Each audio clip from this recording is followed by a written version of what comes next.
Vamos lá. Oi, gente, tudo bem? Paulo Marconi falando no canal Ciência Free. Hoje, Ciência Free e Política, temos mais uma vez uma fala muito boa do professor Valmir Arruda. Em que direção você está? Então, essa é a palavra, essa é a frase que a gente começa a nossa discussão. Qual a minha direção? Então, o professor Valmir vai fazer uma apresentação dessa direção para que a gente possa se encontrar politicamente. Professor Valmir, muito obrigado mais uma vez aqui contribuindo com o canal Ciência Free e Política. E a palavra está com você. Obrigado, Paulo. Olá a todos e todas. E assim, esse tema é extremamente importante se a gente for pensar o ano que nós estamos, né? Nós estamos em 2026, ano de eleição, então a gente precisa saber sim qual lado nós vamos estar, né? E aí eu já começo, peço para o Paulo colocar a nossa apresentação. Hoje eu preparei uma apresentação para a gente fazer esse momento o mais didático possível. Né? E aí eu faço o título assim, esquerda e direita, uma jornada para entender o que temos, que termos definem o nosso debate. Então, hoje é muito comum a gente ver essa discussão e essa polarização na nossa política. Né? Ah, eu sou de direita, eu sou de esquerda.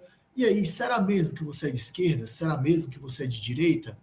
Né? O que a tua classe social diz sobre isso? Como é que surgiram esses termos? Então, hoje, a gente vai tentar fazer essa explicação aqui para vocês de uma forma muito direta, de uma forma muito simples, que eu espero que todo mundo consiga compreender. Primeiro, são 3 pontos fundamentais para que a gente possa entrar nesse debate. Quando a gente fala de esquerda e de direita, a gente não está falando necessariamente de partidos políticos nem de classe social. No momento em que surgem esse termo esquerda e direita, e a gente vai entender como isso aconteceu, a gente não tinha ainda a consolidação do capitalismo enquanto oposição entre classes sociais. A gente ainda não tinha os partidos políticos, a gente ainda não tinha a definição do que era Estado ou a democracia como nós conhecemos hoje. Então é importante a gente ter isso muito claro. E a gente está falando de pontos que são completamente contraditórios, tá? Não dá para eu ser de direita na eleição ou votar em pessoas que têm valores de direita na eleição para governador e querer votar no presidente ou no senador que tem valores mais à esquerda. Tá? É importante a gente ter essa consciência de características, tá? A gente vai já conversar sobre os valores de cada campo, né? E que é possível, só é possível existir esses 2 campos, esses 2 lados, só é possível existir contraditoriamente esquerda e direita numa democracia, né? Então, por mais problemas que tem essa democracia, que a gente também vai falar sobre isso, tá? Então, como é que começa tudo isso? Né? Em 11 de setembro de 1789, durante a Assembleia Constituinte da Revolução Francesa, na Revolução Francesa vale dizer que a Revolução Francesa é uma revolução burguesa, né? Então os comerciantes, os burgos, estavam ascendendo socialmente através do dinheiro, com a expansão do comércio, eles fazem esse processo, puxam a Revolução Francesa e a maior coincidência, né? Quando vão para a Assembleia Constituinte, esses burgueses eles se sentam à esquerda, né? E aqueles camponeses que vinham do interior da França, eles se colocam à direita e eram as pessoas que iam defender a monarquia, que iam defender o rei, que iam defender o poder de veto do rei. Então, ali já se desenhava quem queria uma mudança de sistema e quem queria a conservação do sistema. Guardem isso, tá? Porque esse espírito conservador ele vai ser fundamental para que a gente compreenda o que é a direita, o que é estar à direita e quais são os valores da direita, né? Enquanto a ideia de igualdade social, de justiça social, de divisão de renda, de um Estado potente, vai estar sempre à esquerda. Esses princípios fundamentais eles vão acompanhar esses dois espectros políticos durante toda a sua consolidação. Vale dizer que quando a gente vai fazer qualquer análise ou qualquer conceituação, a gente trabalha com os tempos históricos, certo? Então, esses conceitos, eles podem se mudar, né? Esses princípios, eles podem se mudar, e a gente precisa ir acompanhando as transformações históricas que vão acontecendo na sociedade para que a gente tenha a compreensão de como essa sociedade funciona, principalmente os modelos produtivos. Então, se muda a forma como a sociedade produz, automaticamente muda a sua política, muda a sua educação, muda a forma como essa sociedade se organiza, certo? Então, e aqui a primeira divisão era mais complexa do que parecia, né? Porque os monarquistas queriam manter o rei no poder, queriam manter o status quo dominante, né? E os adversários do rei, que eram esses comerciantes, que eram esses nobres mais esclarecidos, eles queriam exatamente a consolidação de um Estado, eles queriam avançar em determinados processos que já era o cerne que preparava a sociedade para o que nós vamos ver a seguir, que é a Revolução Industrial, né? Isso acontece na Revolução Francesa, e aí está acontecendo o processo de transição do feudalismo para o capitalismo, e se consolida isso na Inglaterra, com a Revolução Industrial, e aí nós temos socialmente caracterizada o antagonismo entre classes. A gente vai ter a classe dos proprietários e a gente vai ter a classe trabalhadora, a grande massa de classe trabalhadora. Então, com essa mudança social, com essa mudança nos meios de produção, a gente tem esse novo formato social, onde é importante a gente ressaltar isso. A gente vai ver que as diferenças entre os interesses entre direita e esquerda, eles vão mudando conforme o tempo vai passando. Sabe por quê? Porque a classe trabalhadora, durante esse período, ela estava trabalhando, ela estava lutando pela sua sobrevivência. Nós estamos falando de trabalhadores que não tinham acesso ao voto, que não tinham acesso às benesses, que não tinham acesso à educação, que não tinham acessos fundamentais para compreender o que estava acontecendo na sociedade. Vocês imaginem o que era no começo da Revolução Industrial, um trabalhador fabril que estava 12, 14, 16 horas trabalhando. Não, a gente sabe dos relatos históricos de famílias que terminavam a jornada de trabalho e iam dormir embaixo das esteiras, se acomodavam próximos às fábricas. Então, esse trabalhador ele era excluído desse debate. Quem estava decidindo esse processo era quem estava lá na burguesia, junto com o restante do clero, junto com a nobreza e os proprietários que estavam lá formando o que nós conhecemos hoje com essa classe política, né, que não muda a sua fase fundamental, né? Basta a gente ver a composição do Congresso Nacional no nosso país hoje, por exemplo, quando a gente tem, né, as três principais bancadas comandadas por o agronegócio, comandada pelos religiosos, né, a bancada religiosa e a bancada da bala. Né? Então, a gente vai ver que esses três princípios também são princípios conservadores. Tá? E aí, a gente vai trazer os evangélicos, a bancada evangélica, a bancada do agro e a bancada da bala. Né? Quando a gente ouve essas três bancadas, é para a gente assustar. Tá bom? Então, quando essas pautas mudam de lado, né? Quando a gente está, por exemplo, quando em 1881, né, Jules Ferry torna-se o primeiro, pede o ensino primário gratuito e obrigatório, a gente tem o François Guizy falando de um ensino integral, o ensino todo, não só o primário, todo o processo educacional gratuito.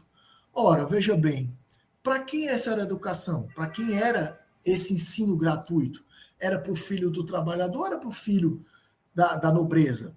Ou era para o filho dos comerciantes? Então, vejam bem, as pessoas estavam advogando aí em causa própria. Não se falava em filhos trabalhadores. né? Não se falava... As grandes pautas e as grandes revoluções, elas acontecem muito puxadas pela classe trabalhadora, pelos trabalhadores durante o período da Revolução Industrial. Os grandes avanços da diminuição da carga horária, ela parte da organização coletiva dos trabalhadores.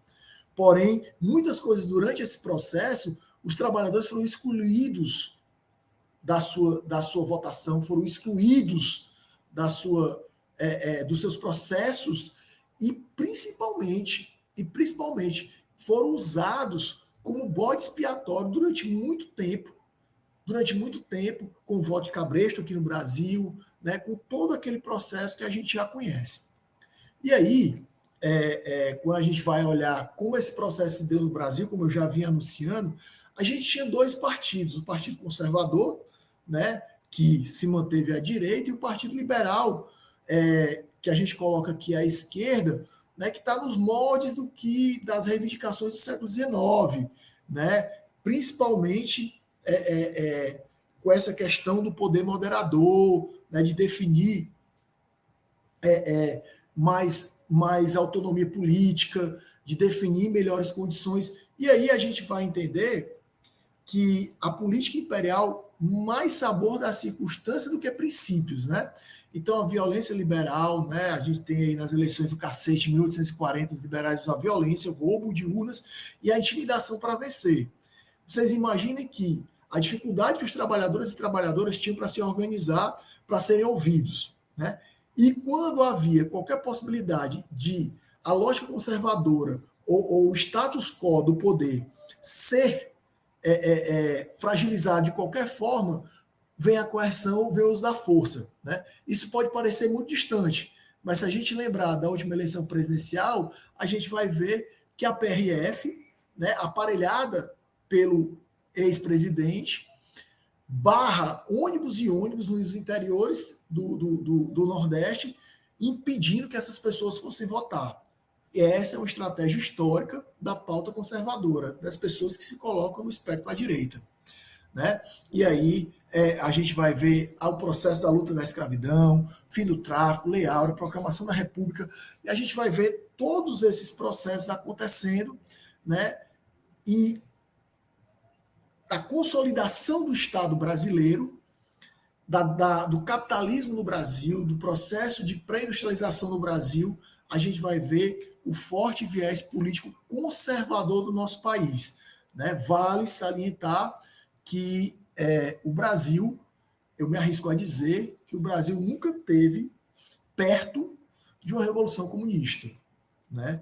Nós tivemos ali no pós-ditadura uma resistência comunista, mas uma revolução comunista nós nunca estivemos perto, porque sempre fizemos acordos com o grande imperialista, com o maior capitalista, que é hoje os Estados Unidos, continua sendo os Estados Unidos. E aí, gente, o século XX trouxe a radicalização e a divisão global.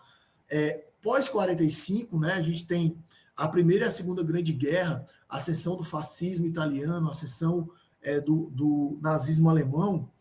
A gente tem, pós-45, pós as duas grandes guerras, a gente tem o mundo dividido em dois blocos, né? Dois grandes blocos, que é o que ficou conhecido como Primeiro Mundo, né? Estados Unidos, Inglaterra, os países do capitalismo central, né? E a União Soviética, capitaneada ali pela Rússia, né? Que seria o Segundo Mundo, ou que ficou conhecido, né, como o socialismo real, né, com as propostas comunistas, e o que foi a Revolução Russa, lá com Lenin, com Stalin, né, e que tem todos os problemas que a gente pode discutir também, mas que o mundo se divide. E a gente tem o terceiro mundo, né, o Brasil, o país de terceiro mundo, hoje a gente não usa mais esse termo, porque com a queda do Muro de Berlim, né, a gente tem os países desenvolvidos e os países em desenvolvimento, né, e aí a gente se coloca nesses países em desenvolvimento.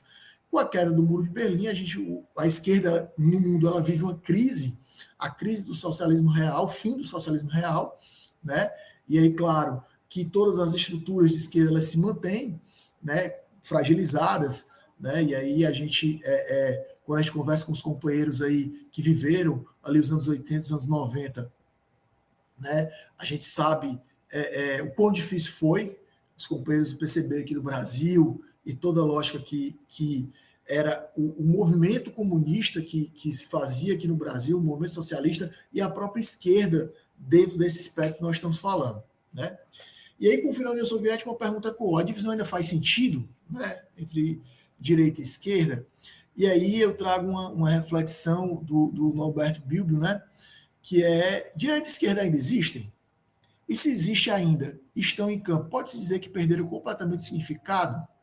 E se tem um significado, qual é ele? Né?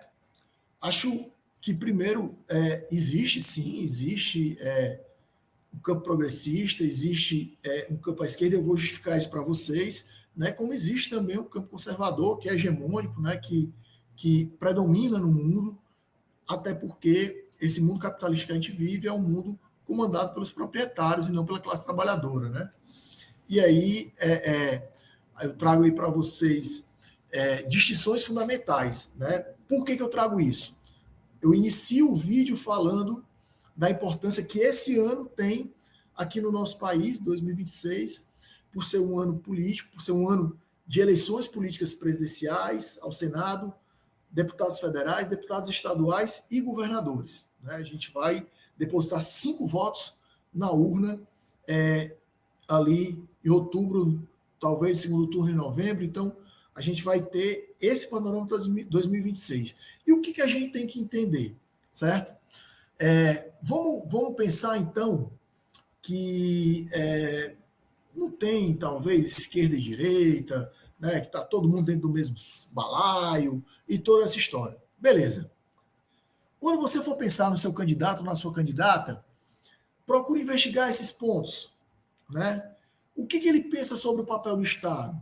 É o Estado de bem-estar social, provedor de serviços públicos, ou é o Estado mínimo focado em segurança e funções essenciais? E aí, por que a gente precisa entender o que é o Estado?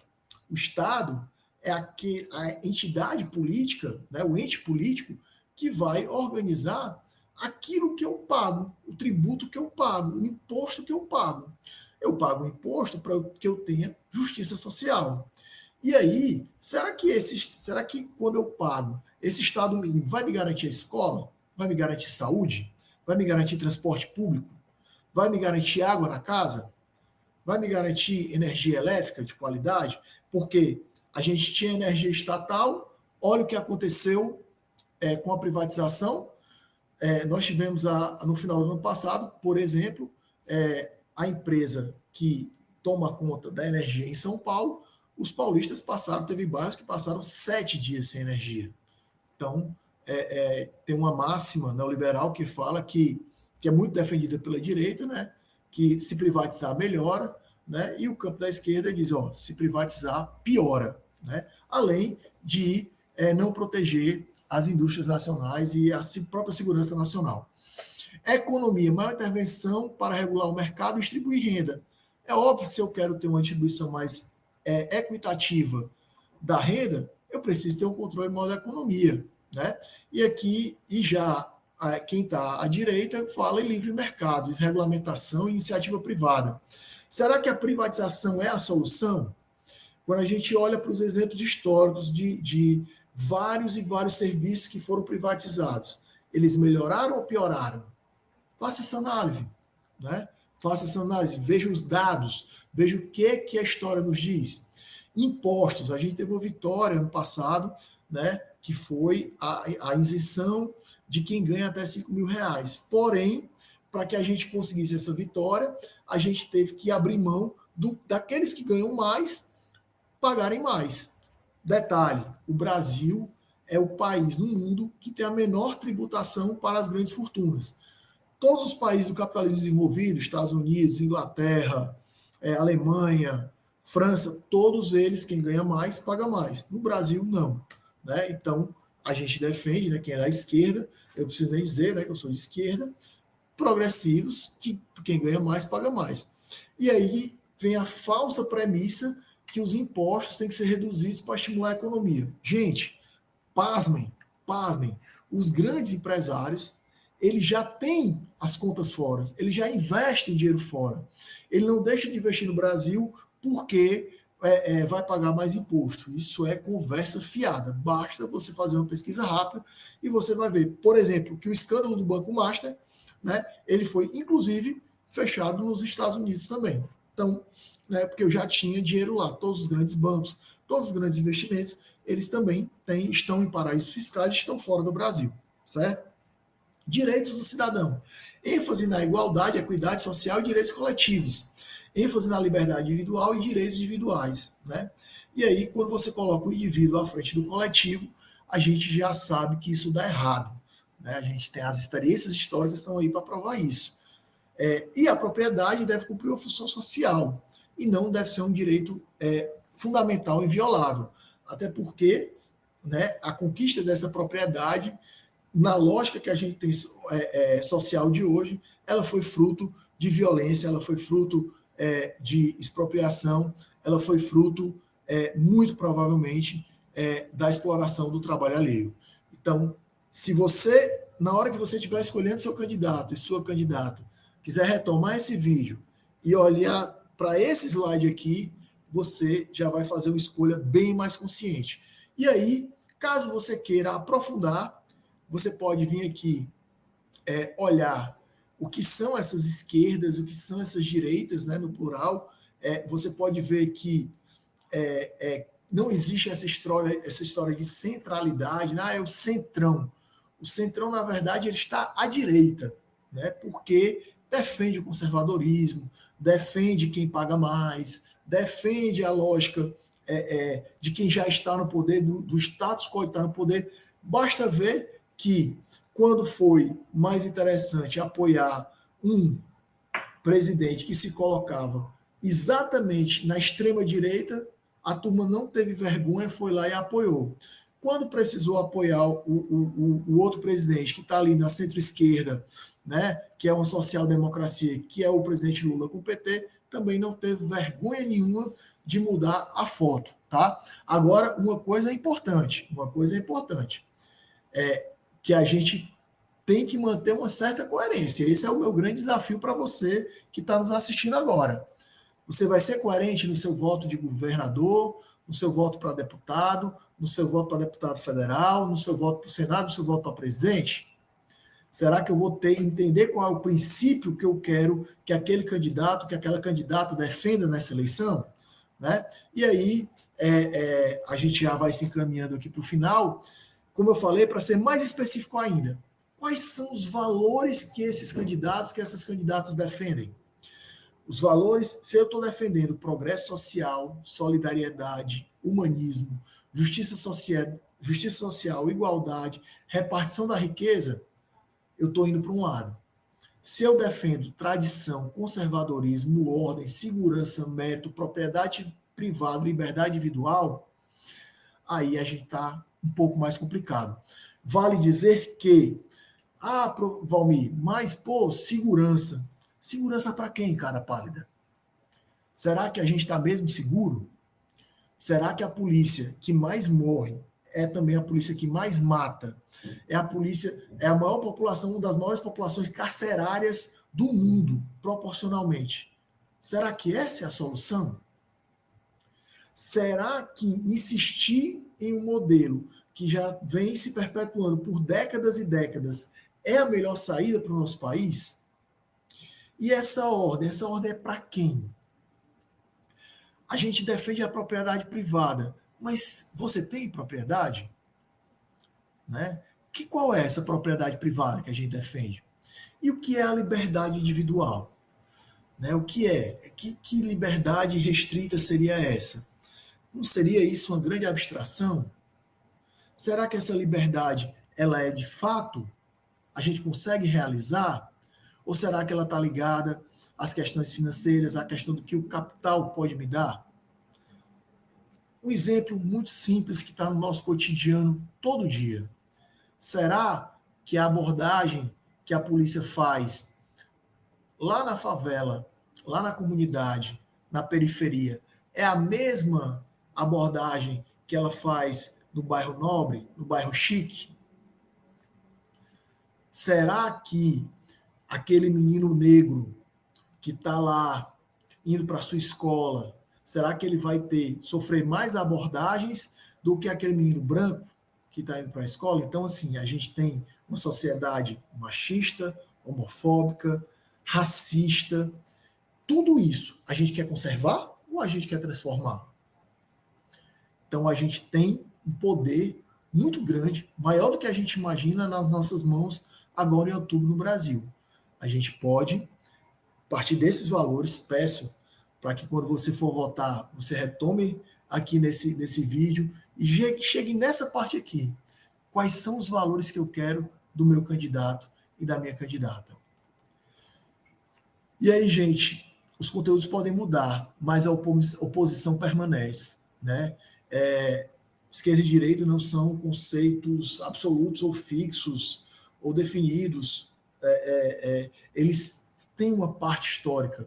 Eles foram se construindo ao longo da história. E aí a gente precisa escolher qual lado que a gente vai estar, né? Qual é o lado que a gente entende que é o melhor para o nosso país, que a gente entende que é o melhor, que é viável para a nossa população, para a classe trabalhadora, para os nossos filhos e filhas. E aí a gente viu a polêmica que causou no começo do ano a propaganda no final do ano, a propaganda das Havaianas, né?